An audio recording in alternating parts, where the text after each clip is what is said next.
मैं डॉक्टर अमित भटनागर पंतनगर कृषि विश्वविद्यालय में प्रोफेसर के पद पर कार्यरत हूं और मेरा यह प्रयास है जो अनुसंधान कार्य हैं वो किसानों तक पहुंचे ताकि उसका लाभ वो अपनी खेती में ले सके। आज जो मैं चर्चा करना चाहता हूं वो यह है कि हम अपने खेत में जो चूने का प्रयोग करते हैं उसके क्या लाभ होते हैं और हमें क्यों ये प्रयोग करना चाहिए। देखिए, चूना जो देता है वो कैल्शियम देता है और कैल्शियम एक आवश्यक पोषक तत्व है। जैसे 17 आवश्यक पोषक तत्वों उसमें कैल्शियम भी है। कैल्शियम पौधों के विकास में बहुत सहायता करता है और खास तौर से मिट्टी के गुणों को बहुत ज्यादा प्रभावित करता है। मिट्टी में जो भुरभुरापन है मिट्टी के कणों को बांधने का काम करता है। मिट्टी के अंदर कैल्शियम हो तो जो सूक्ष्म जीव होते हैं उनकी सक्रियता, उनकी एक्टिविटी बहुत ज्यादा होती है और ये सूक्ष्म जीव हम जानते हैं बहुत तरह से हमको फायदा पहुंचाते हैं। कार्बनिक पदार्थों का अपघटन करते हैं, बहुत सारे पोषक तत्व पहुंचाते हैं। और ये जो कैल्शियम जो है, जो मिट्टी की पीएच है उसको, अम्लीय पीएच को उदासीन करने का काम करता है। कैल्शियम पीएच को ऊंचा उठाता है। तो खास तौर से जो अम्लीय मिट्टी है जिनकी पीएच खास तौर से 5.5 से कम है, उसमें अगर हम चूने का प्रयोग करते हैं तो हमको बहुत अच्छे रिजल्ट्स मिलते हैं। इसलिए हमको अपने खेत में खास तौर से अगर पीएच नीचे जा रही है खेत की आपकी, तो हमको लाइम का प्रयोग करना चाहिए, चूना हमें डालना चाहिए। अब देखिए, जो चूने का प्रयोग करना है हमें क्षारीय भूमि में नहीं करना है, लवणीय भूमि में नहीं करना है, क्योंकि वहां पहले से ही चूना बहुत ज्यादा होता है।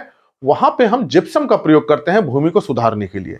लेकिन आप अपने खेत की मिट्टी की पीएच पे ध्यान दीजिए, अगर वो 6.5 से नीचे जा रही है, ध्यान दें कि पीएच अगर 6.5 से कम है तो आपको सतर्क हो जाना चाहिए और मिट्टी की पीएच को उदासीन करने की कोशिश करनी चाहिए, मतलब पीएच 7 लाने का प्रयास करना चाहिए।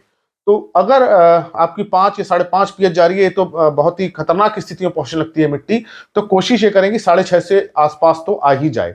तो इसके लिए आप चूने का प्रयोग करें, खेत में लाइम को डालें। और वैसे देखा जाए तो जो चूने की मात्रा है जो वो पीएच पर निर्भर करती है, कितना पीएच है। अगर कम पीएच है तो बहुत ज्यादा इसकी जरूरत पड़ती है। तो जो आपको चूने का प्रयोग करना है वो एग्रीकल्चर लाइम आता है। एक्चुअली वो लाइम स्टोन होता है, कैल्शियम कार्बोनेट और मैग्नीशियम कार्बोनेट को बहुत बारीक पीसा जाता है। उसमें मुख्यतः कैल्शियम कार्बोनेट होता है जो बहुत बारीक पिसा होता है। और ये जो कैल्शियम कार्बोनेट को जब हम मिट्टी में डालते हैं तो बहुत धीरे धीरे धीरे घुलता है और इसके घुलने की प्रक्रिया बहुत स्लो होती है, अचानक से नहीं होता है, ये बहुत धीरे धीरे घुलता है। और घुलने के बाद जो ये कैल्शियम कार्बोनेट है ये कैल्शियम भी देता है जो उसकी अम्लता को कम करते हैं। और जो कार्बोनेट्स हैं ये बाइकार्बोनेट बनाते हैं, हाइड्रोक्सिल आयन बनाते हैं और उससे जो है पीएच ऊपर उठती है। तो देखिए, जो कैल्शियम मिलेगा तो एक तो आवश्यक पोषक तत्व मिलेगा, दूसरा अम्लीय भूमि में जो समस्या आती है उसमें एल्युमिनियम और हाइड्रोजन बहुत ज्यादा हो जाते हैं, टॉक्सिक हो जाते हैं। आयरन की टॉक्सिसिटी बहुत ज्यादा हो जाती है, मैग्नीज की भी टॉक्सिसिटी देखी गई है। तो जो अम्लीय मृदा है उसके अम्ल को ये कैल्शियम क्या कर देगा, खत्म कर देता है उसकी अम्लता को। तो ये इसको अम्ल को बना के उदासीन करेगा कैल्शियम। तो जब उदासीन होंगे तो जो टॉक्सिसिटी हो रही है, हाई कंसंट्रेशन एल्युमिनियम का हो रहा है, हाइड्रोजन का हो रहा है, वो कम होगा। लोहे की सांद्रता बहुत ज्यादा हो जाती है उसको कम करेगा, मैग्नीज की सांद्रता बहुत ज्यादा होती है उसको कम करेगा। और इस अम्ल में नाइट्रोजन, फास्फोरस और मोलिब्डेनम खास तौर से ये उपलब्ध नहीं होते हैं। तो जब ये पीएच उदासीन होगी, कैल्शियम होगी उदासीन कर देगा, तो मिट्टी के अंदर जो नाइट्रोजन का चक्र है वो भी सही ढंग से होगा, फास्फोरस की उपलब्धता बढ़ेगी, पोटेशियम की उपलब्धता बढ़ेगी। और सबसे जो अच्छी बात वह है जो सूक्ष्म जीव है उनकी सक्रियता बढ़ेगी, उनकी एक्टिविटी बढ़ेगी। और ये बैक्टीरिया, सूक्ष्म जीवों में बैक्टीरिया खास तौर से न्यूट्रिएंट ट्रांसफॉर्मेशन में बहुत एक्टिवली पार्टिसिपेट करता है। तो बैक्टीरिया की एक्टिविटी बढ़ती है जिससे भूमि अच्छी होती है। तो भूमि के भौतिक गुणों को ये चूना सुधारेगा क्योंकि उसमें एग्रीगेशन करेगा, मिट्टी के कणों को बांधने का काम करेगा, वायु संचार अच्छा होगा। वायु संचार अच्छा होने से जल धारण क्षमता अच्छी बढ़ेगी, जड़ों की वृद्धि भी बहुत अच्छी होगी। और मिट्टी के रासायनिक गुणों को इसलिए सुधारता है क्योंकि ये अम्लता को कम करेगा। तो ये, और जो जैविक गुण है, बायोलॉजिकल एक्टिविटी है, वो इसलिए अच्छी कर देता है क्योंकि उसके अंदर सूक्ष्म जीवों की सक्रियता बढ़ जाती है।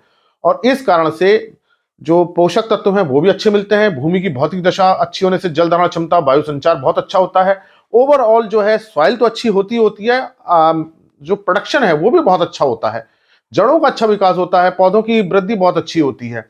और ये चूने का प्रयोग हमें अम्लीय भूमि में जरूर करना चाहिए। तो इसलिए आप अपनी मिट्टी की जांच जरूर कराते रहिए, देखते रहिए कि पीएच 6.5 से नीचे तो नहीं जा रही है, 6.5 से ऊपर है, 7 के आसपास है तो कोई दिक्कत नहीं है। लवणीय क्षारीय हो रही है तो फिर हमें उसका निच्छालन करना पड़ता है और अगर सोडियम ज़्यादा होता है तो उसमें जिप्सम डालना पड़ता है।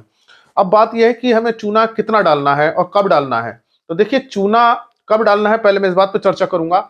जैसे मैंने बताया, जो एग्रीकल्चर लाइम आता है उसमें कैल्शियम कार्बोनेट मुख्य रहता है और ये बारीक पिसा हुआ होता है। कैल्शियम कार्बोनेट पानी में धीरे धीरे घुलता है, बहुत जल्दी नहीं घुलता।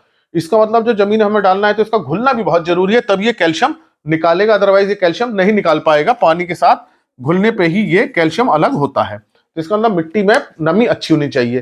तो इसका मतलब यह है कि अगर हम खरीफ ऋतु में अगर कोई फसल बोते हैं, उससे पहले बारिश के सीजन में अगर हम चूने का प्रयोग कर लेते हैं तो बारिश के पानी के साथ ये कैल्शियम कार्बोनेट धीरे धीरे घुलने लगेगा और कैल्शियम मिलेगा और उसका सुधार करने लगेगा।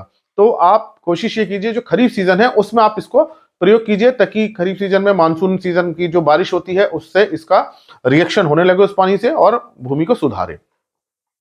और एक बार आप ये चूना डाल देते हैं तो फिर 2-3 साल तक डालने की उतनी आवश्यकता नहीं होती है। तो ये, लेकिन ये हमारे इस पे भी निर्भर करता है हमारी भूमि में अम्लता कितनी है। अगर हम अम्लता के हिसाब से देखें, मान लीजिए पीएच 4 है या 4.5 है, तो उसको सुधारने के लिए बहुत ज्यादा चूना डालना पड़ता है, जो इतना फिर बहुत ज्यादा खर्चा हो जाता है और फिर इकोनॉमिकल नहीं रहता है। तो इसके लिए हमें लगातार फिर हर वर्ष प्रयास करना पड़ता है। लेकिन अगर पीएच थोड़ी सी ऊपर है, मतलब 5-5.5 है, तो इसको अच्छे ढंग से सुधारा जा सकता है। फिर भी अगर अम्लता ज्यादा है तो आप इसको हर साल प्रयोग कर सकते हैं, लेकिन अक्सर ये देखा गया है कि 1-2 साल एक बार प्रयोग कर लिए, फिर 2-3 साल की इसकी आवश्यकता नहीं होती है। अब चूने की बहुत ज्यादा आवश्यकता पड़ती है, कुंटलों में डालना पड़ता है अगर हम पूरी भूमि को सुधारना हो, तो ये भी अनइकोनॉमिकल हो जाता है, बहुत खर्चा आता है। तो बेहतर ये होता है कि आपने जिस कुण में डालना है, बीज डालना है, उसी कुण में, उसी लाइन में आप अगर चूने को डालें तो आपको अच्छे रिजल्ट्स भी मिल जाएंगे और खर्चा भी नहीं होगा, क्योंकि पौधे की वृद्धि वहीं होनी है, उसी कुण के आसपास होनी है। तो कुण के आसपास डालें चूने को तो 2 से 3 कुंटल पर एकड़ तक की इसकी मात्रा पर्याप्त हो जाती है। एक साल डाल लीजिए, फिर दूसरे साल डाल लीजिए, उसके असर फिर नजर आने लगते हैं। तो 2 से 3 कुंटल एक सामान्य मात्रा है, हालांकि ये मात्रा बिल्कुल फिक्स नहीं है, ये डिपेंड करता है कि मिट्टी की पीएच कितनी है। जितनी पीएच नीचे होगी, जितनी कम होगी, चूने की मात्रा की भी आवश्यकता उतनी ज्यादा होती है। तो मैं एक सामान्य मात्रा बता रहा हूं कि 2 से 3 कुंटल चूना आप ले लीजिए, कतारों में डाल दीजिए प्रति एकड़, तो उसके अच्छे रिजल्ट्स आते हैं। तो ये आज मैंने चर्चा करी कि चूने का बहुत ही महत्वपूर्ण प्रयोग करने हैं, बहुत उपयोगी है। आप इसको खेत में डालते रहिए और चूना जो है, जो कैल्शियम है उसका, वो बहुत ही लाभदायक है, मिट्टी को बहुत ही अच्छा रखता है, भुरभुरा रखता है और उसी कारण से मिट्टी की जितने गुण हैं वो बने रहते हैं। आशा है मेरी ये बात आपकी समझ में आई होगी कि किस तरह से हम चूने का प्रयोग करें, कब करें, कितना करें, क्यों करें। और इसी प्रकार के लेक्चर्स को देखने के लिए आप कृषि किसान प्लेलिस्ट को देखिए और अगर चैनल सब्सक्राइब नहीं किया तो सब्सक्राइब कीजिए। धन्यवाद।